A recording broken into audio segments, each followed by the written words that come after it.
Hi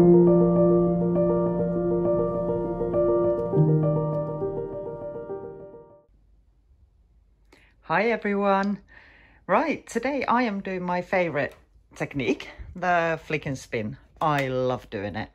And I just wanted to show you that you can, in fact, do this rather messy technique in a very small space. You can see my studio is tiny. So I've just popped that cardboard there. That's the way I'm going to be flicking. And here I've got my, it's a kiddie pool that I use as a sort of a spinning arena kind of thing with my spinner extenders just there. So let me show you the paints I'm going to be using today. I mixed so many paints yesterday. I was in my element. I had the best day ever. But anyway, I'm going to be doing, I'll try like a poppy looking flower. So my base is like a very, very light green. That is a crazy mixture. I sort of went down a rabbit hole with it and I ended up with this massive pot of green paint. So I've just diluted this with some titanium white. But there's black, white, silver, phthalo green, azo yellow, light, azo yellow lemon and European floral in there. So yeah, I just lightened it with a bunch of whites and then some more European floral.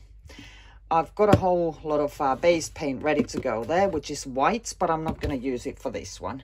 So the colors I'm going to be using, this one here is an Amsterdam Pearl White.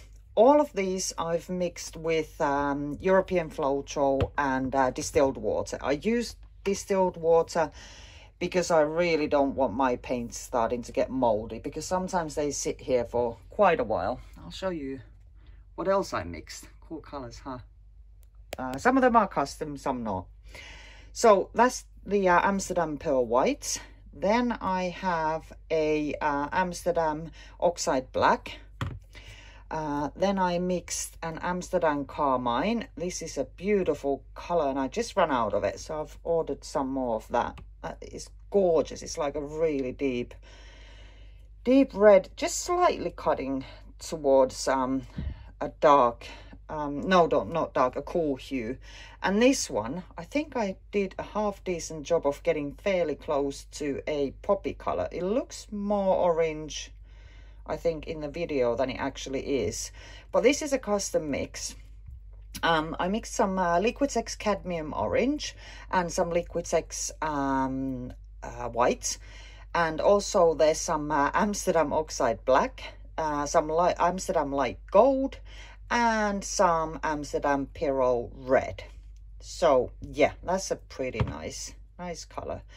And the canvas I have made sure is level. It's secured.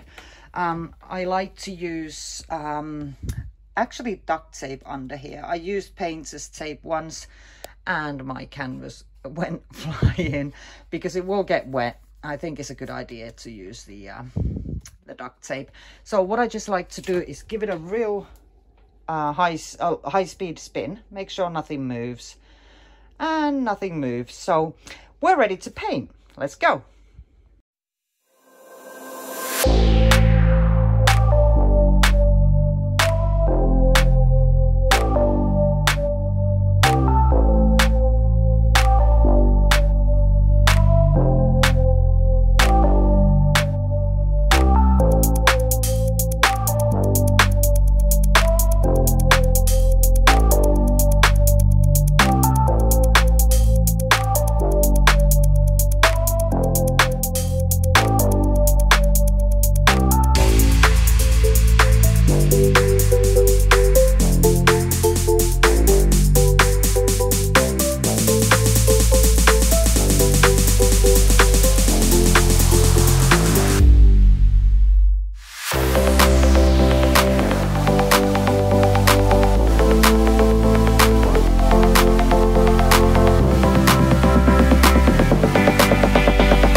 Okay, that's me done.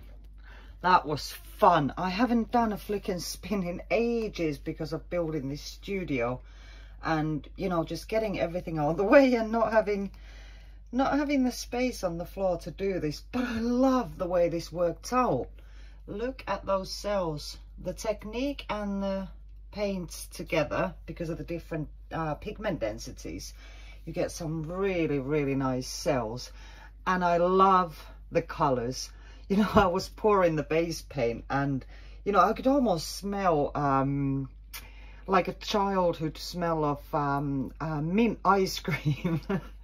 It's funny how powerful the sense of smell is. But anyway, yeah, that's me done. All I'm gonna do now is just go under the edges, catch any drips. I'll keep doing that for a little while. Just pop in here ever so often and just wipe all that paint off so it doesn't pull the design down too much. And I'm also going to detach this canvas. Just going to get rid of those pieces of duct tape. Actually, I'll do one now while you're with me. Just pull them off from underneath. There we go, there's my duct tape. And then I'm going to lift each edge and just wipe that paint off so it dries nice and tidy. So there we go, poppy inspired flick and spin. I would love to hear what you think. Leave me a comment and a like if you'd like. And if you haven't already, please subscribe. Thanks for joining me, and I will see you soon. Bye.